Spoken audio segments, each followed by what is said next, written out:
Shabbat Shalom, everyone. Shabbat Shalom. It is nice to see everyone on this snowy Friday night. Thank God, right? All right, let's get ourselves acclimated. Hava Nashira, Hava Nashira, Hava Nashira. Let us sing, let's do it again. Hava Nashira, Hava Nashira, Hava Nashira. Let us sing, come let us sing, come let us sing, come let us sing. Hava Nashira, come let us sing, come let us sing, come let us sing. Hava Nashira, Hava Nashira, Hava Nashira, Hava Nashira. Let us sing. Hava Nashira, Hava Nashira, Hava Nashira. Let us sing. Come let us sing. Come let us sing. Come let us sing. Hava Nashira. Come let us sing. Come let us sing. Come let us sing. Hava Nashira. Hava Nashira. Hava Nashira. Hava Nashira. Let us sing. Shabbat Shalom. Shabbat Shalom. It is so nice to be with you on this Shabbat. And in true Colorado fashion, I think there's still snow outside. I don't know. I haven't been out there in a couple Teeny of hours. tiny bit. It Teeny was tiny bit. snowing on the way to school, and everybody, of course, has forgotten or never knew how to drive in the snow. So we'll all just let it come back to us slowly as we get into winter. Neil looked out the window and he said, "Mom, it's winter." Oh my. Yeah, I know. We're close, dude. So we are warm in this sanctuary together, praying together. Quick housekeeping items. Please keep your masks on. We so appreciate you wearing them over your nose and mouth at all times. We ask you to turn off your cell phones if you have them with you so that they don't ring during the service. Everybody turn around and look at that camera on the pillar back there in the middle and wave hi and say Shabbat Shalom. Shabbat Shalom. If you decided that tonight was a night to stay inside and stay warm, I'm a little jealous. And we are wishing you all a Shabbat Shalom wherever you may be. And we're glad that we have the technology to be together and pray together. And also, I'm Rabbi Emily Hyatt. This is Cantor Liz Sachs. I always forget to introduce us. That's Ken Mervine on the piano.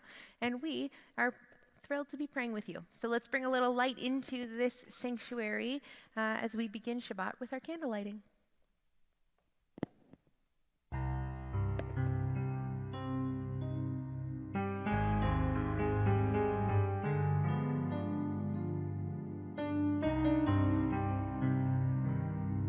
Baruch atah Adonai Eloheinu melech haolam asher kitshanu b'mitzvotav v'tzivanu lehadlik ner shel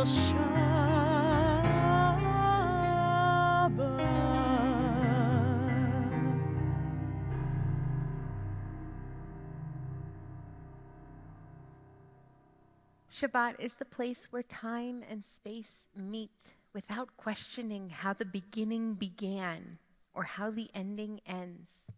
Shabbat is the place where song and silence meet blessing each other with the gift of rest. Shabbat is the place where dreams and angels meet, yearning together for a world of peace. And Shabbat is the place where holiness and eternity meet, praying together for the world to come.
And with song, we welcome in our Shabbat beloved, who we have been waiting for all week for this moment to come, with the words of Lecha Dodi.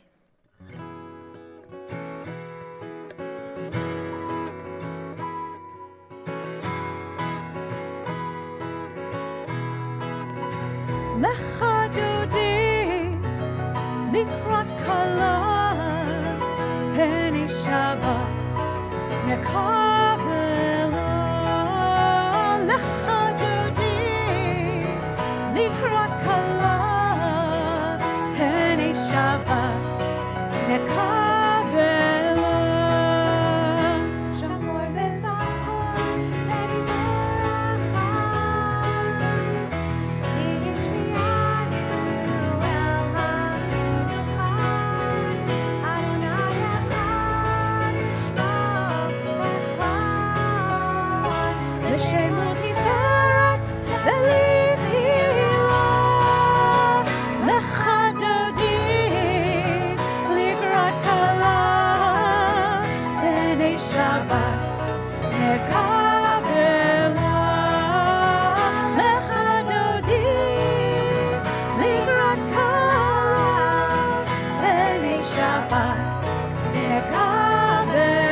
Shabbat nekabela lecha dodi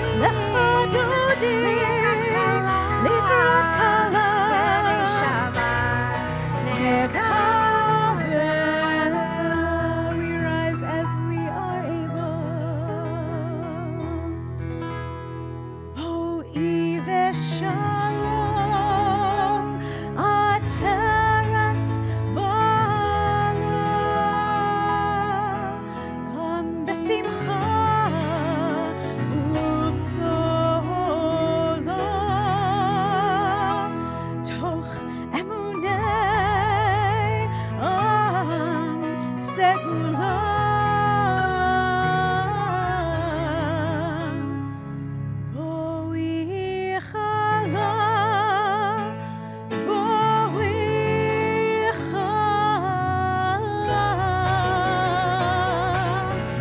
Turn back around.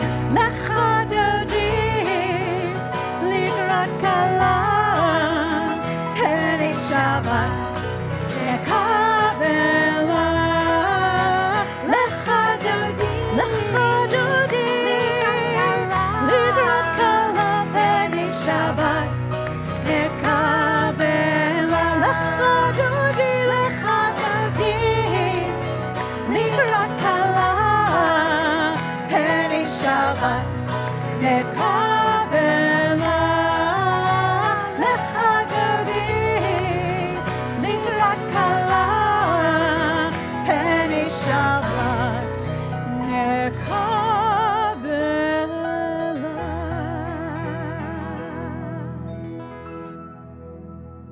We remain standing for the Baruch.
Blessed are you, Adonai, our God, ruler of the universe, who speaks the evening into being, skillfully opens the gates, thoughtfully alters the time and changes the season and arranges the stars in their heavenly courses according to plan. You are creator of day and night, rolling light away from darkness and darkness from light, transforming day into night and distinguishing one from the other. Adonai Tzevaot is your name. Ever-living God, may you reign continually over us into eternity. Blessed are you, Adonai, who brings on evening. Baruch atah Adonai, hama'ariv aravim.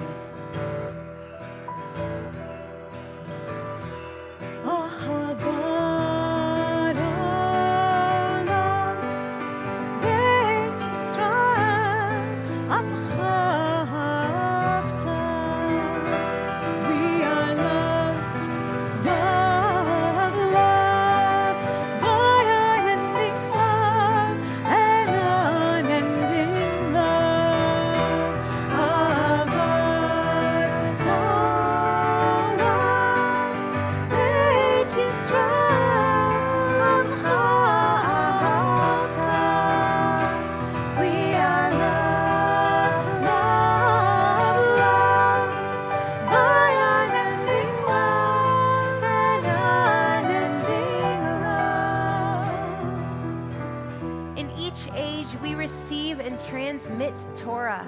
At each moment, we are addressed by the world together.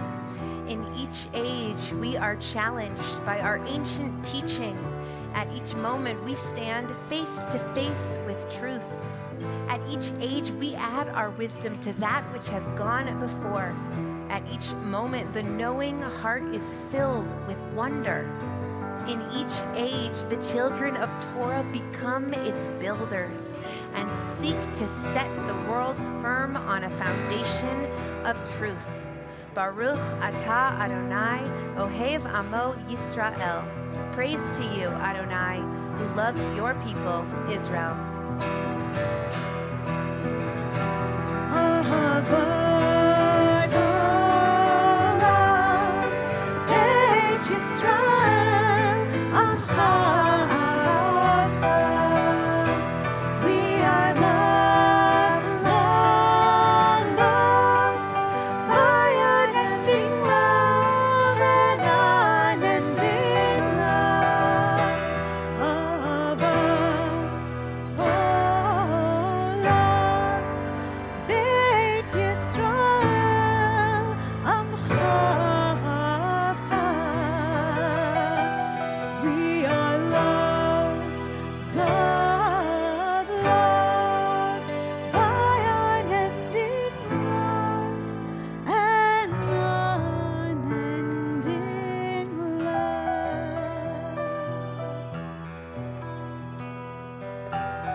We chant together.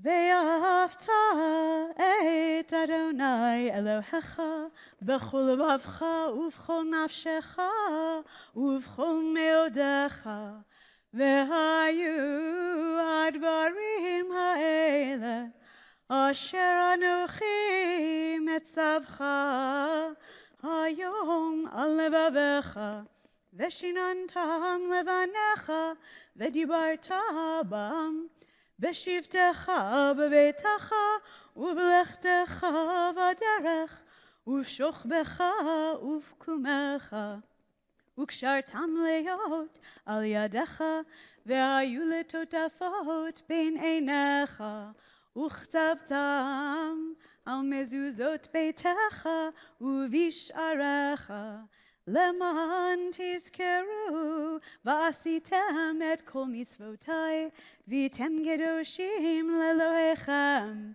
Ani Adonai Elohechem asher hotzeiti etchem me'eretz Mitzrayim liot lachem lelohim.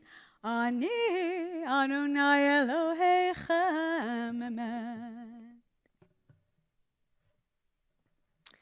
Coming through the sea was only the beginning. The giddiness of walking through walls of living water. But the story doesn't end there. Now it's desert without a map. What if the next 40 years are bone dry and desolate? Maybe it wasn't so bad, that life, numb and familiar. Cucumbers and fish fresh from the Nile. Certainty. A fixed path. Now hope unfolds its mighty wings, and every step risks failure. When I falter, remind me I didn't cross the sea alone. Remind me there's a mountain I'm heading toward, a promise that spans lifetimes of becoming, together with you.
thus it is said, Adonai redeemed Jacob from a hand stronger than his own. Praised are you, Adonai, for redeeming Israel. Baruch atah Adonai, Ga'al Yisrael. May we lie down this night in peace and rise up to life renewed. May this night spread over us a canopy of calm, lifted by the blessing of rest. There will come a time when the morning will bring no word of war, famine, or anguish. There will come a dawn to rejoice in the peace of mind, heart, and being. Praised are you, the source of renewal within us, for the night's rest and for the promise of peace.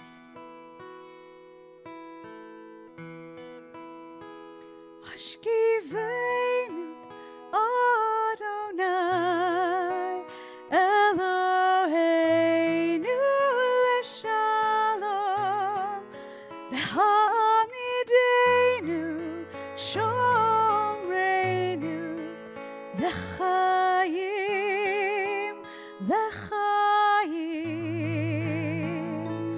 Hashkiveinu Adonai Eloheinu leshalom v'hamidenu shomreinu l'chaim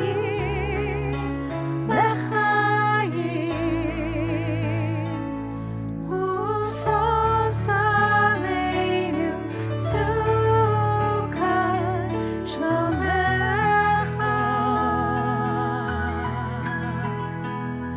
ufros aleinu sukkah shlomecha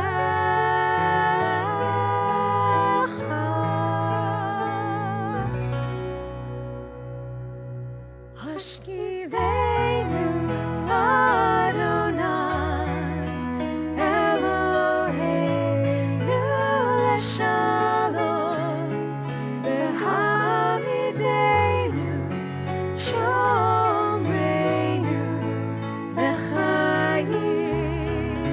l'chaim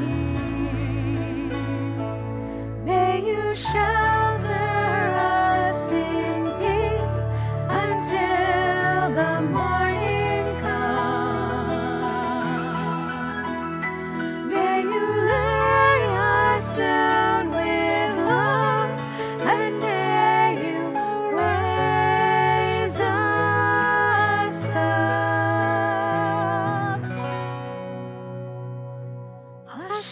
Hashkiveinu Adonai Eloheinu leshalom v'hamidenu shomreinu l'chaim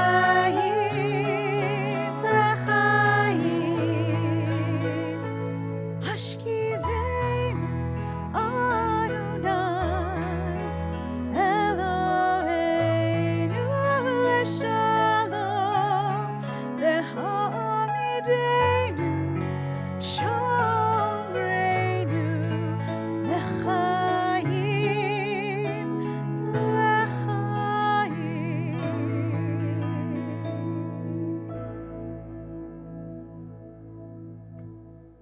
Prayer invites God's presence to suffuse our spirits, God's will to prevail in our lives. Prayer may not bring water to parched fields, nor mend a broken bridge, nor rebuild a ruined city, but prayer can water an arid soul, mend a broken heart, rebuild a weakened will. We rise as we are able for the tefillah. Ya la la la la, ya la la la la, ya la la la la, ya la la la la, ya la la la la, ya la la la la, ya la la la la, ya la la la la.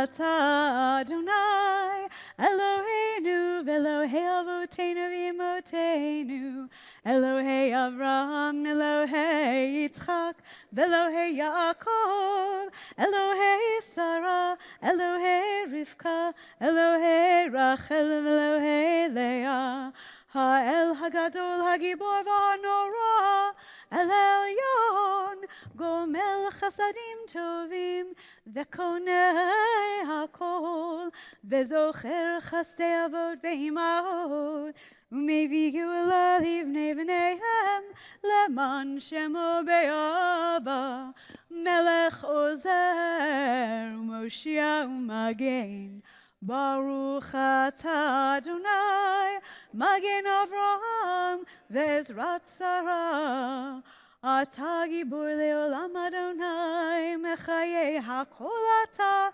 Rav Lehoshia Mashiv HaRuach U'Morid HaGashem Mechalkel Chaim Bechesed Mechayei HaKol Berachamim Rabim Somech Noflim Verofech Cholim Umatir Hasurim Umekayem Emunato Lishenei Afar Michamocha Baal Gevurot Umidom Elach Melech Meimid Umechayeh Umatzmiach Yeshua V'ne'eman ata l'hachayot hakol Baruch atah Adonai Mechayei hakol Ata kadosh v'shimcha kadosh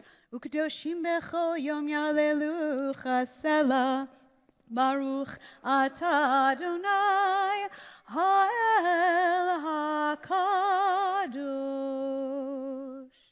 We take a moment now for silent prayer. You may stand or sit, whatever feels comfortable to you.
Shalom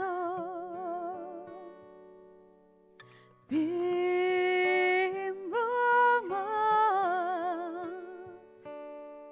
Ose Shalom Bimroma Hu Yase Shalom Uyase Shalom Uyase Shalom Aleinu.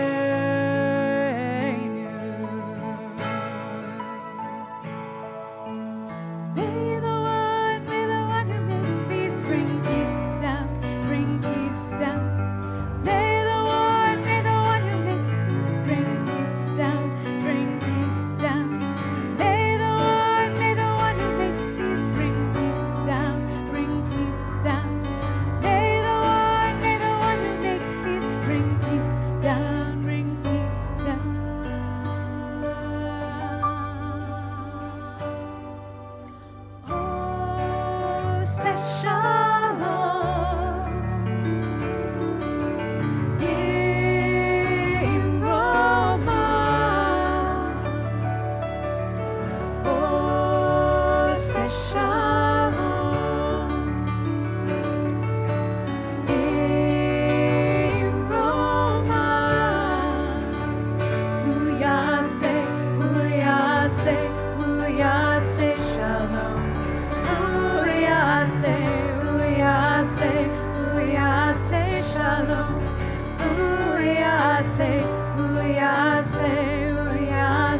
Shalom Aleinu.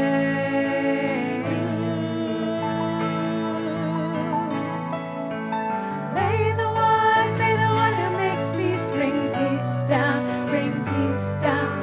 May the one who makes peace bring peace down, bring peace down. May the one who makes peace bring peace down, bring peace down. May the one who makes peace bring peace down, bring peace down.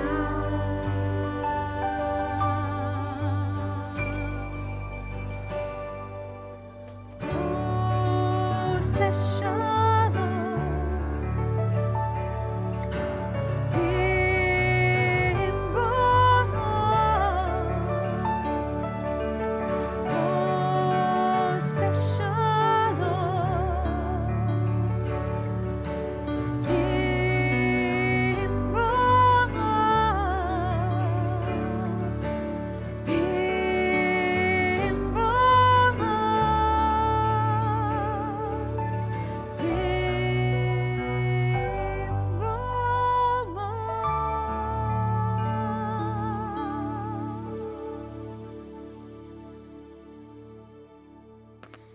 We rise as we are able, as we arrive at our Torah service and remove the Torah from the ark.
Before we read from the Torah, as usual, we get to learn a little bit about what it has to teach us this week. We are in Parashat Vayigash. We are almost at the end of Bereshit, or Genesis. We're about to finish our first book. If there was ever anything to make me feel genuinely like time has no meaning anymore, how fast we're moving through the Torah, I think, is one of those things. Because I feel like we just were here for Simchat Torah and just started over. And then all of a sudden, we're done. So I'm going to give you a very quick recap of the story of Joseph. That is the patriarch that we are talking about in this week's Parsha. But actually, there's more than three, but at least three full Parshas that talk about the story of Joseph, and you kind of have to know the whole thing.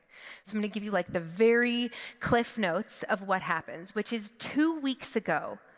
Jacob has a whole bunch of sons. Joseph is the favorite. He has a bunch of dreams about being in charge of the rest. The rest of the brothers resent him. They throw him in a pit. They decide not to murder him because they're really nice brothers. But instead, they sell him into slavery. And Jacob, his father, is led to believe that he has been killed by a beast. They dip the coat of many colors. You've seen the play. They dip the coat into animal blood and give it to him. So Joseph gets sold off into slavery. He ends up in Egypt, and he's doing okay until there's a little bit of a snafu, and he ends up in prison. He's in prison for a while, and do you think that Joseph would like to know that I just called that whole interaction a snafu? I feel like he would love that. He's in prison, and he interprets some dreams, and he does so really successfully, and he gets a little bit of a reputation for that. And it turns out Pharaoh has some dreams. Now we're in last week's Parsha that Pharaoh doesn't know what to do with. There's some skinny cows eating fat cows and skinny wheat eating fat wheat, and they call on Joseph to interpret the dreams. He does so successfully, telling them that this means there's going to be 7 years of famine. They better plan accordingly. Okay? And so Joseph, because he's able to predict what's going to happen, is made into the viceroy of Egypt. And he gets this very high position with Pharaoh. The famine happens. Joseph is right.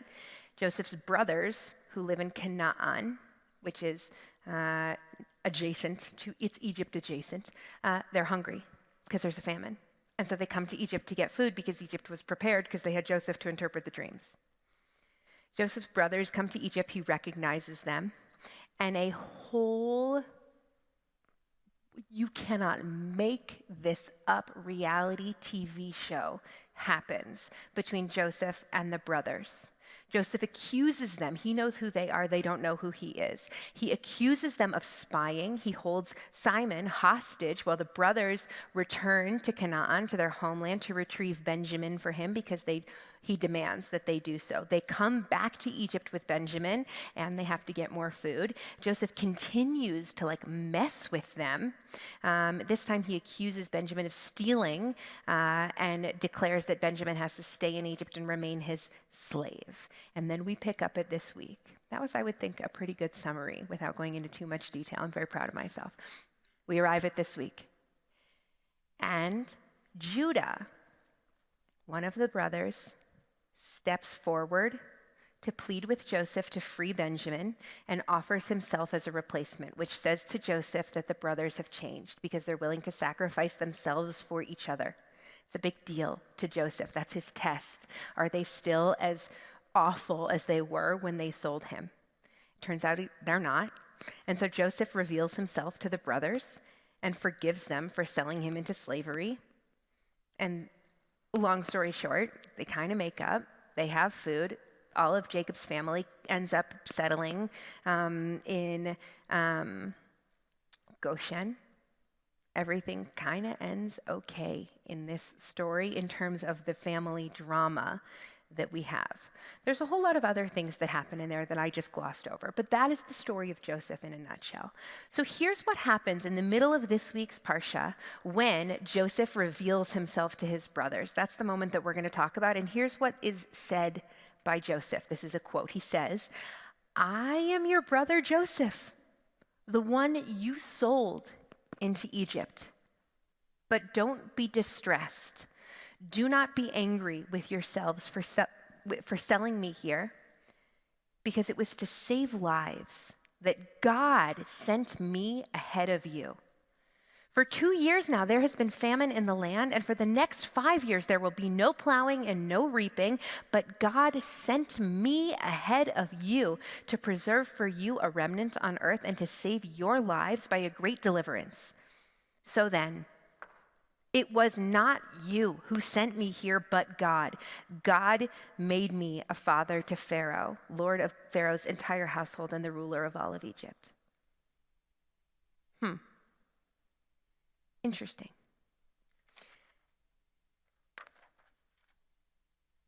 I'm fascinated by this because when Joseph could have been like, "You jerks, you threw me in a pit. You sold me into slavery. Look at what you did to me."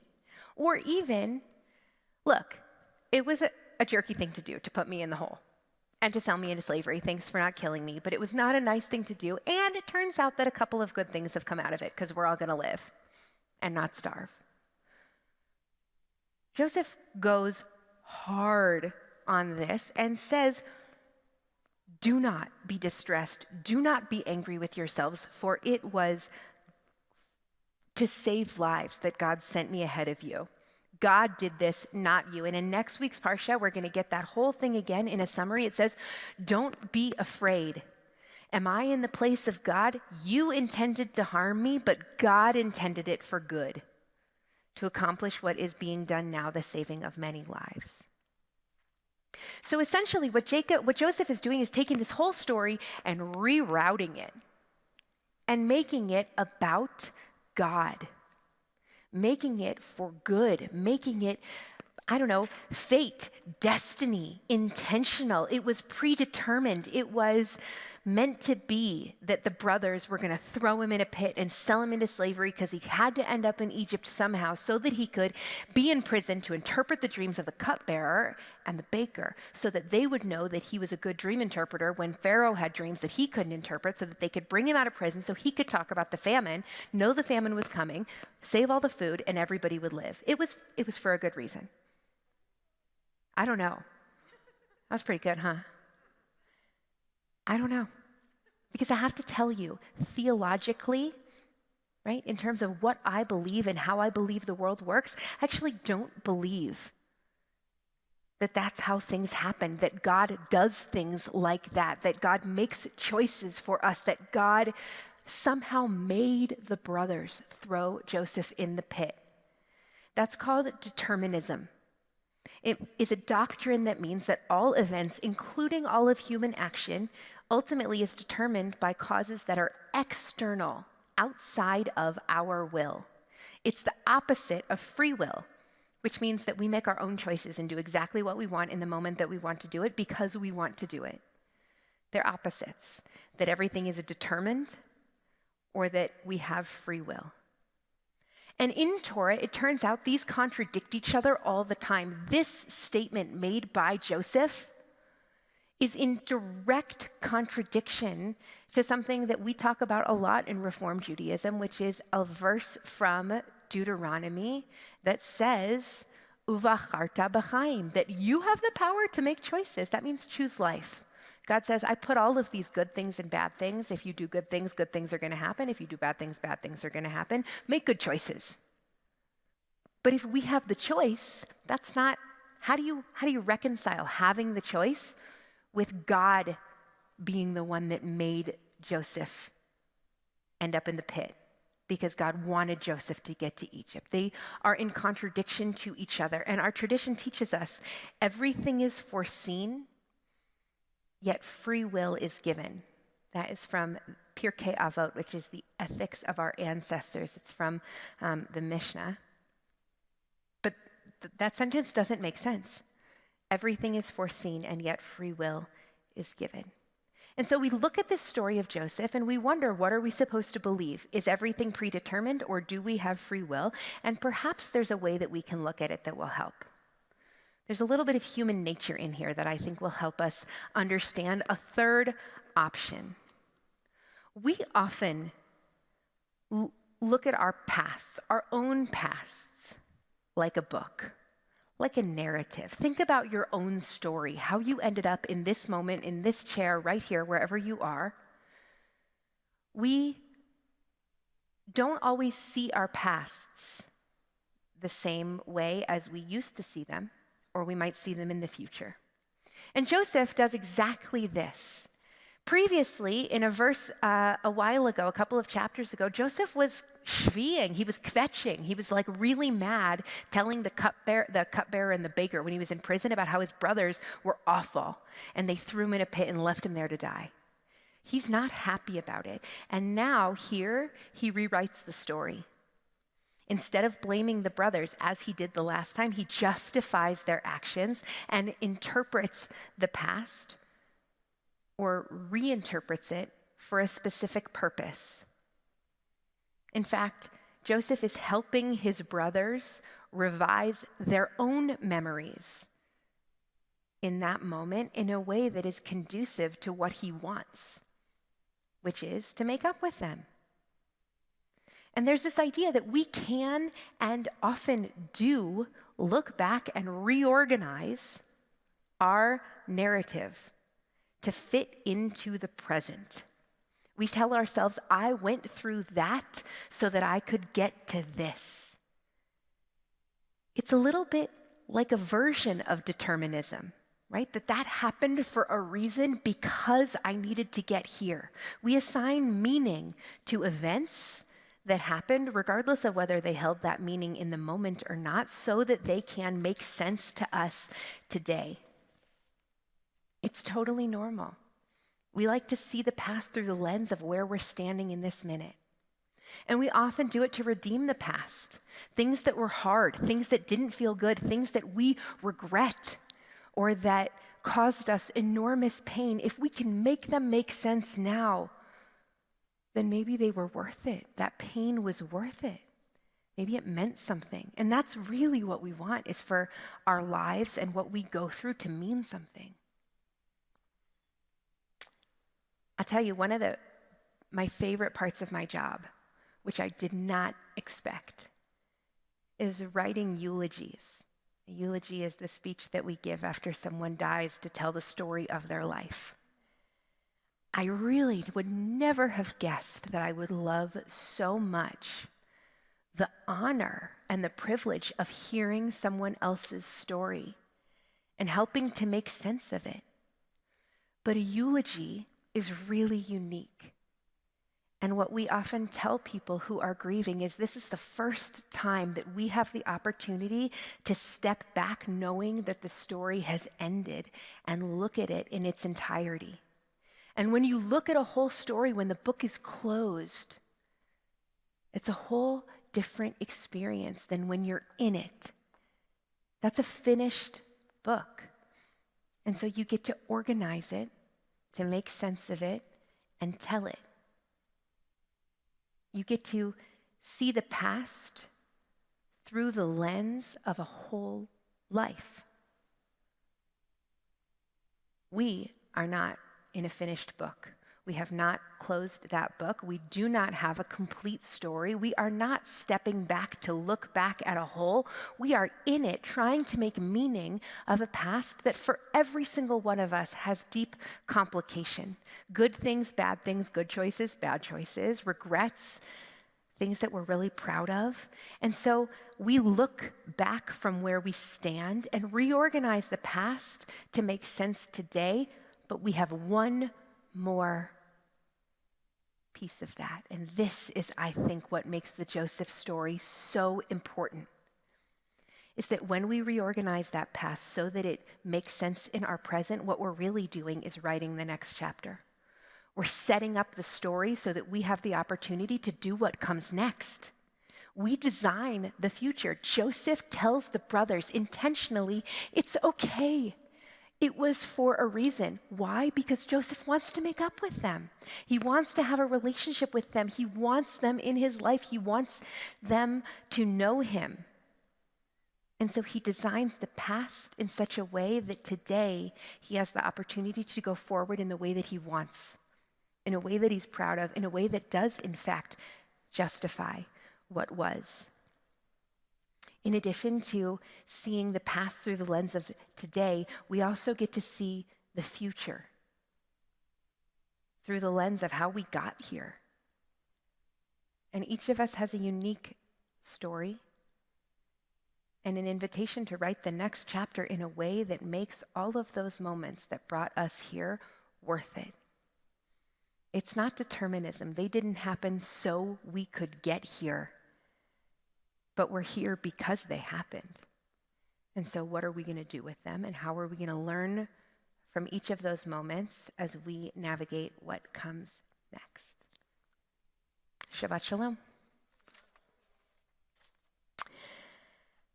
And so for this week's Torah reading, it's a family affair. I didn't even mean that. Get it? Joseph and his whole family drama. Okay. It is my honor to call up Lisa Velick to read from the Torah for us this evening, and Doug Velick to bless the Torah and the Torah reading. Neither of you have thrown each other into a pit at any point in your history. Or at least recently. Not recently, right? Not yet. I like that you hold open the possibility. That's lovely. Optimistic. As is the pit. Should we keep making these jokes? We're doing great. All right, Doug, if you can go that. Hold this for a second. Oh.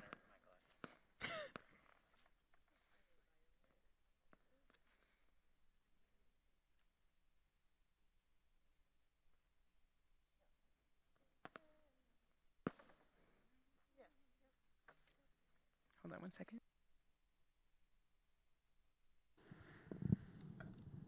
Baruch Hu Adonai Hamvorach. Baruch Adonai Hamvarach le'olam va'ed. Baruch Adonai Hamvorach le'olam va'ed. Baruch atah Adonai Eloheinu melech haolam.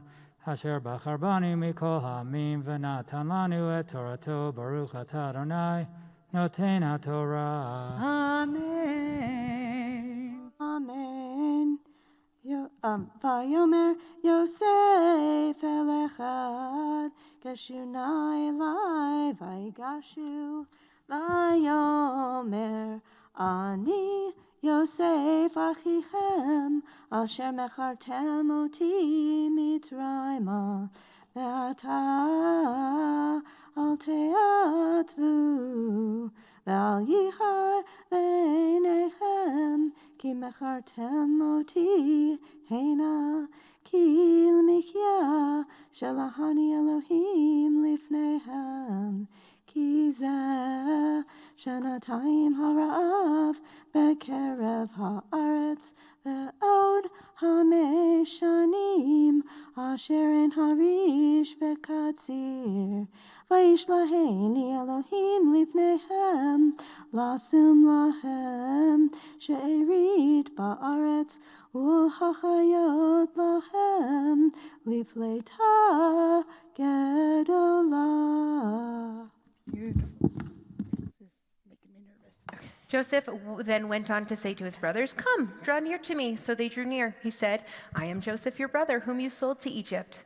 Now, don't be troubled." This sounds familiar. I didn't know we were reading exactly this part. How fortuitous.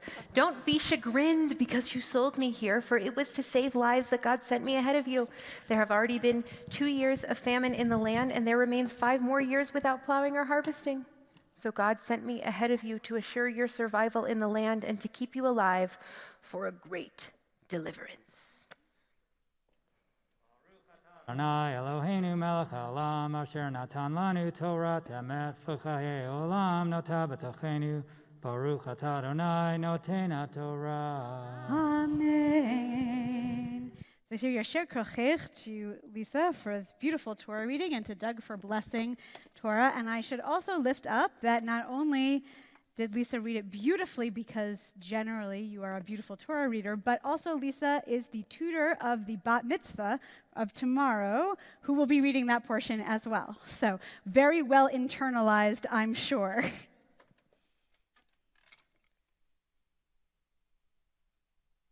And so while the Torah is still out and open in front of us, we take a moment to say a prayer for healing, thinking of all those in our lives and in our world who are in need of this prayer. And as usual, we sing 2 verses. And in between those verses, we invite you, in addition to the list of those that we know of that are in need of healing, I invite you to say any other names, those that you are thinking of in your own lives. So we sing together the words of the Misha Berach.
Today we are praying for Zachary Hoffman, David Karner, Stuart Myers, Jean Silber, Scott Englander, Stacy Hoffman, Phyllis Schulman, James Tepper, Alan Davidson, Donald Gross, Douglas Hamilton, Ira Levine, Richard Seedroff, David Freed, Selma Sladek, Marshall Tobin, Leslie Rohde, Kara Smoley, Tom Svalberg, Hollis Parala, Mort Kraut, Claude Zimmerman, Shanti Hazan, Alex Busnovetsky, Lori Goldman, Larry Ambrose, Laura Culver, Ernie Stone, Carol Weiner, Jared Siegel, Arnold Brodsky, Robin Huss, Dana Huss, Joseph Levy, Frank Schneider, Jana Vishnitsky, Henny Kaufman, Cindy Levy, Will Jared Skirpan and Liam James Skirpan, Shirley Barton, Peggy Lehman, Eileen Goldman-Auer, and Braxton Reimer. If there are other names for whom you are saying Misha Berach, I invite you to say them out loud. It matters. It helps to say them out loud, and so I invite you to do so.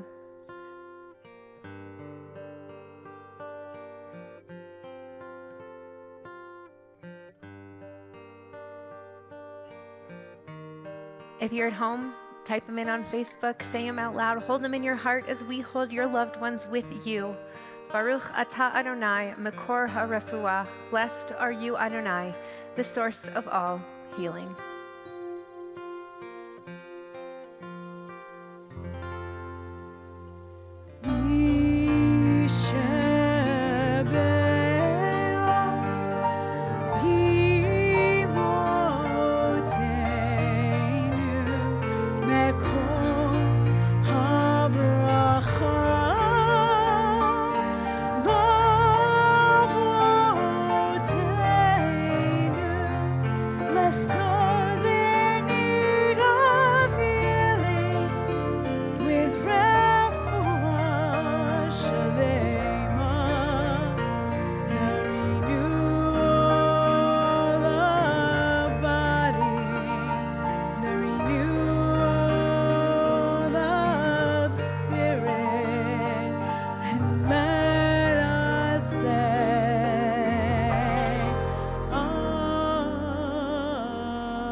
We rise as we are able, as we lift and dress the Torah.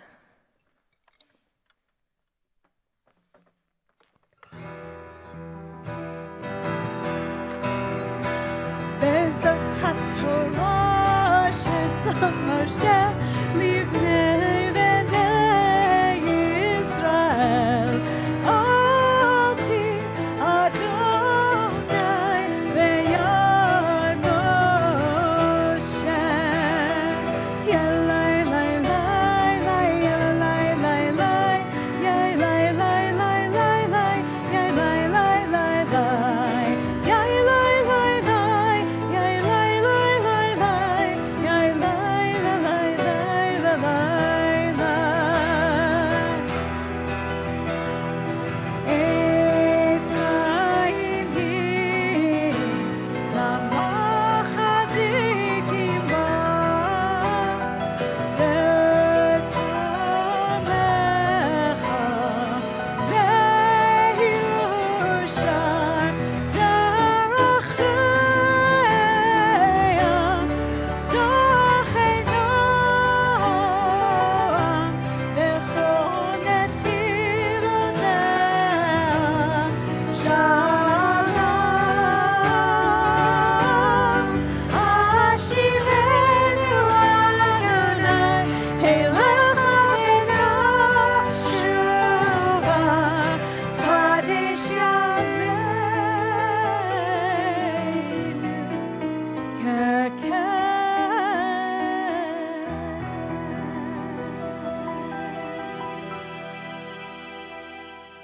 We remain standing for the Aleinu.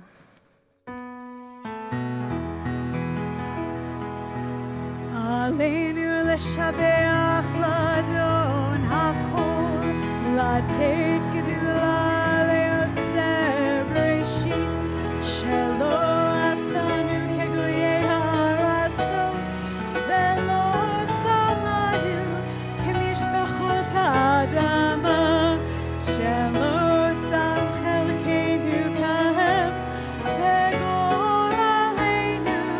kechol hamonam v'anachnu korim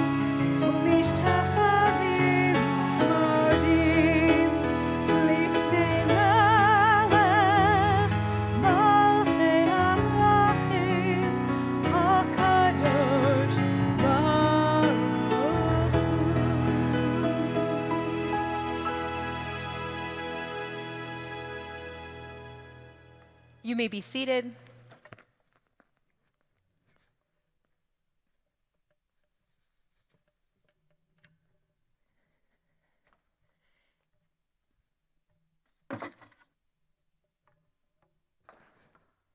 As we prepare to conclude our service, we do so with a moment of memory, as always, thinking of those that we have lost, as our thoughts turn to those who have departed this earth, our own loved ones, those whom our friends and neighbors have lost, the martyrs of our people whose graves are unmarked, and those of every race and nation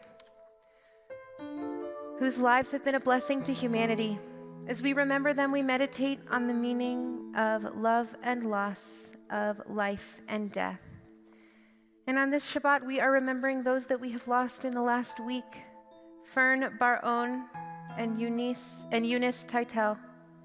Those that we've lost in the last 30 days: Shayna Lynn Wolf, Maurice Sirota, Carla Berman, Eloise Hootstein, Michael Berlin, Douglas Allen Reeves, Joanna Semmel Rose, and Stuart Hobel. And we add to that list those for whom this Shabbat marks the Yortzeit, or the anniversary of a passing in a year that has gone by: M. David Ahrens, Terry L. Akers, Celia Altberger, Milton Onfinger, Louis Onfinger, Bill Archenhold, William Archenhold Sr., Louis Balaban, Zelly Barenbaum, Trudy Bershoff, Dorothy Borer, Sandra Bressler, Sheila Bogdanowitz, Lillian Carmen, Doris Charney, Arnold Chutko, Jenny Cook, Sadie Englander, Maurice Epstein, Jacob Feinstein, Sarah Garrell, Morris Ginsburg, Rose Goldberg, Mary Goldberg, Edith Goldberg, Carrie Goldhammer, Agatha Goodman, Monia Goodney, Simon Greenbaum, Fanny Greenclay, Monroe B. Gross, Fanny Horowitz, Rose C. Kahn, Lasker Kahn, Albert Klingstein, Samuel Lang, Barbara Leff, Edward Lewin, Milton Lindner, Willa LePan, David A. LePan, Esther E. Minkin, Harvey G. Moser, Carolyn M. New, Edward Newlander, Nathan Novich, Marianne Oppenheimer, Harris Pellish, Robert Radetsky, William R. Rose, Abe Rothberg, David Rudolph, Patty Sandler, Elsie R. Shayer, Sarah Schlesinger, Gladys E. Schoen, Clara Schott, Jane S. Shapiro, Herschel Schwader, Harry Smuckler, Leanna Stern, William Titman, Rebecca Titel, Haruta Watman, Joseph Wedgel, and Matilda Weil. We add 10 more names. 10 of those who were from the city of Kolin, who we lost in the Holocaust, for whom our Finer Chapel is dedicated: Zuzana Raisova, František Roth, Yuri Raubacek, Simon Raubacek, Clotilda Raubikova, Julie Rodnicka, Jan Rodnicki, Edita Rubinsteinova, Zofie Rudolfova, and Ida Ruzkova. And now I ask, if you have names to add, those for whom you are saying Kaddish on this Shabbat, feel free to say them again out loud.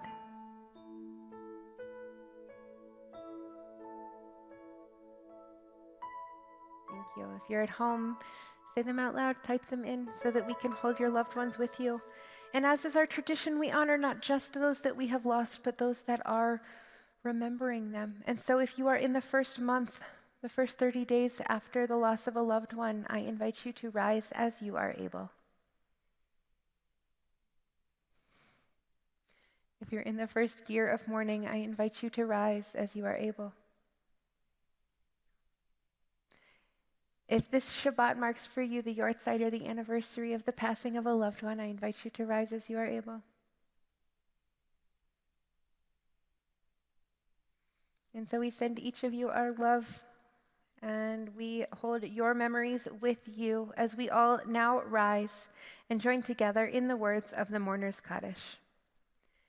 Yitgadal v'yitgarash shemei Rabbah, be'alma divra chirutei v'yamlich malchutei, b'chayei chon u'v'yamei chon u'v'chayei dechol beit Yisrael, ba'agala uvizman kariv v'imru amen. Yehi shmei rabba mevorach leolam uleame amaya. Yitbarach v'yishtabach v'yitpa'ar v'yitromam v'yitnaseh. V'yithadar v'yit'aleh v'yithalal shemei dekudesha brichu. Le'ela min kol birchata v'shirata tushbachata v'nechemata ta'amiran be'alma v'yimru amen. Yehi shlama rabba min shemaya v'chaim aleinu v'al kol Yisrael v'yimru amen. Oseh shalom b'mromav hu ya'aseh shalom aleinu v'al kol Yisrael v'yimru amen. May the source of peace send peace to all who mourn and comfort to all who are bereaved, and let us say, Amen. As we live our days, these are the ways we remember. As we live our days, these are the ways we remember. We remember.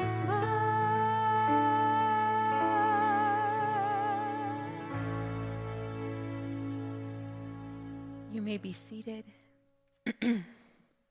Brief announcements before we conclude. Shabbat continues tomorrow and never gets old, really. 9:30 Torah study with the one and only Cantor Sachs on Zoom. If you are not on the list to receive the Zoom link from me and you would like it, you may email me or sign up on the website to get that link. 9:30 tomorrow, 11 o'clock, the community service with Steve Brodsky And friends. and friends. It's a one-man show. That's what happens when Rabbi Black goes on sabbatical. It's So we true. divide and conquer, because at 11:30 tomorrow, we are so excited to celebrate Abigail Bismuth becoming bat mitzvah here in the sanctuary. That's at 11:30 with Cantor Sachs and I. All of these things are, as usual, on our website and our temple Facebook page. A couple of upcoming dates, just so you know. Friday, December 24th and Friday, January 31st, we do have Shabbat services in person and online as usual. However, they are going to be held in the chapel. That is because we're doing some stuff in here, and we figured those would probably be good times to do it. What that means is that because of COVID, our registration cap is a little bit lower because we're still working on keeping everybody safe. So if you want to come, make sure that you go ahead and register early, because it might fill up. So the 24th and the 31st. That's how that works. Other things that are happening in January, the 14th, Shabbat Shira, our Shabbat of song, always a joy. Friday, January 21st, Schwader Shabbat, honoring Jody Abrams-Schaefer, our outgoing Schwader camp director, and having a reunion for the rest of the Schwader community. So just put that in your brain that that's happening. It's not the same as a regular Shabbat. A delight, but not the same. And finally, February 5th, the fundraiser weekend. He left. We are going to be honoring Rabbi Steve Foster and Senator Joyce Foster for 50 years of service here at Temple Emanuel. Holy cow. And in order to do that, we did the only thing that one finds logical. We brought in Super Diamond, a Neil Diamond cover band. I heard Gold LeMay is invited. Don't tell anyone, but that's why we have to shut down the sanctuary, because when it reopens, what a super diamond it will be. Nicely played. I think that's enough for now. As always, put a plaque on a seat in this beautiful sanctuary. Honor a loved one or their memory. Francie's in the back, ready to talk to you about dedicating seats and new plaques in here. And with that, we will make Kiddush and sanctify this Shabbat. So we're going to rise as we are able to say our blessings. Baruch atah Adonai Eloheinu melech haolam borei peri hagafen. Baruch atah Adonai Eloheinu melech haolam asher kitshanu b'mitzvotav v'ratzavanu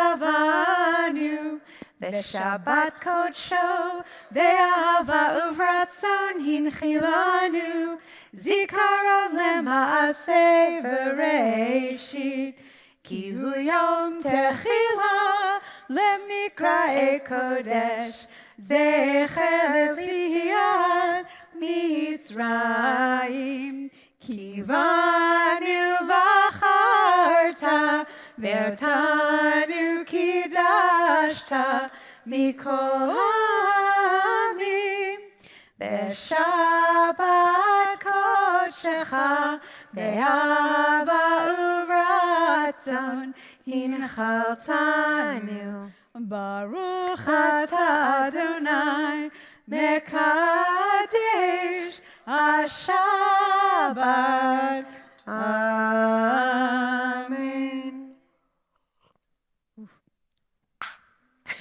Every time it gets me. And our challah. Baruch atah Adonai Eloheinu melech haolam, hamotzi lechem min haaretz. Amen.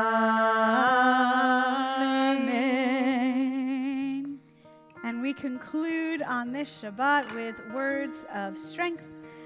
Adon Olam Asher Malach, you are our God, who was here before everything, with us now, and forever will you be. Adon Olam Asher Malach, B'terem kol yetzir nivra, le'yein nasa v'chefso kol, azai melech shemo nikra.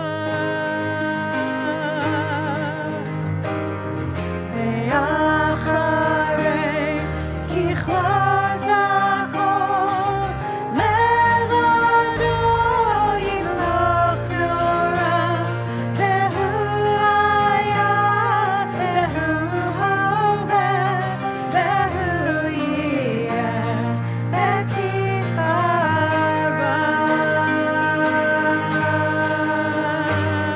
Vehu echad, ve'yein sheni, lehamshilo, lehachmiro, ve'lireishit, ve'litachlit, ve'lo ha'oz, ve'ha'mitzrayim.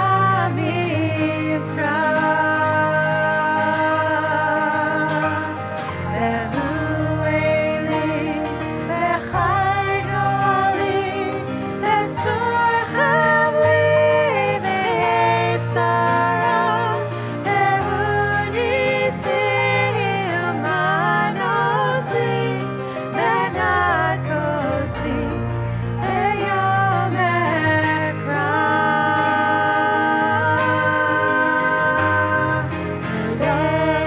Ve'adon avkin ruchi, ve'yetishat le'ayira, ve'im ruchi k'yetiati, Adonai li, ve'lo ira, ve'lo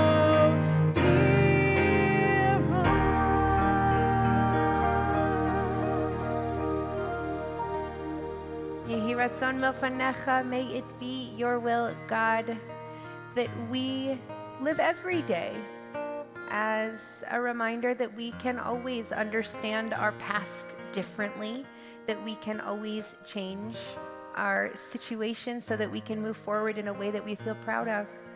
And so with that, we ask your blessing, God, as we move forward. Tatzidenu l'shalom. Help our steps be steps of peace. Tadrichenu l'shalom. Let our paths be paths of peace. We all say together, Amen. And Shabbat Shalom. Shabbat Shalom.